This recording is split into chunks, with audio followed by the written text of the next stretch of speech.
పొద్దున్న లేసి చూడగానే మా చెట్టుకి 2 పూలు పూసాయి. ఫస్ట్ టైమ్ పూసిన పువ్వయితే దేవుడికే పెట్టింది. మళ్ళీ దేవుడికే పెట్టాలని ఫిక్స్ అయింది. ఈసారి అయితే వీడియో తీద్దామని మీకైతే చూపించాను వీడియో తీసి.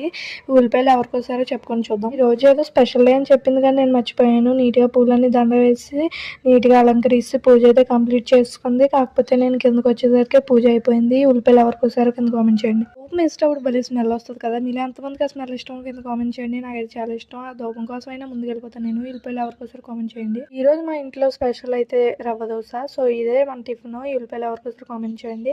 సరే కానీ మనం అయితే 2 దోసలు వేసాము. ఆ 2 దోసలు కూడా చాలా క్రిస్పీగా చాలా టేస్టీగా ఉన్నాయి. దోస అయితే మనం వేయలేదు కానీ బయటన చల్ల చల్లగా వర్షం పడుతుంటే ఇక్కడ వేడివేడిగా దోసలు వేస్తుంటే టేస్ట్ అయితే భలే ఉంది. ఇలా తినాలి దోస. నేర్చుకోండి మీరు కూడా. అలాగే ఇంకా మన వీడియోస్ ఎవరికైనా నచ్చినట్టయితే కింద కామెంట్ చేయండి. ఎలాంటి వీడియోస్ చేయాలన్నా కామెంట్ చేయండి. And thanks for watching. ఈ వీడియో ఎలా ఉందో కామెంట్ చేయండి. And thanks for watching. ఈ ఉల్లిపాయలు ఎవరికోసారో మాత్రం కామెంట్ చేయడం మర్చిపోకండి.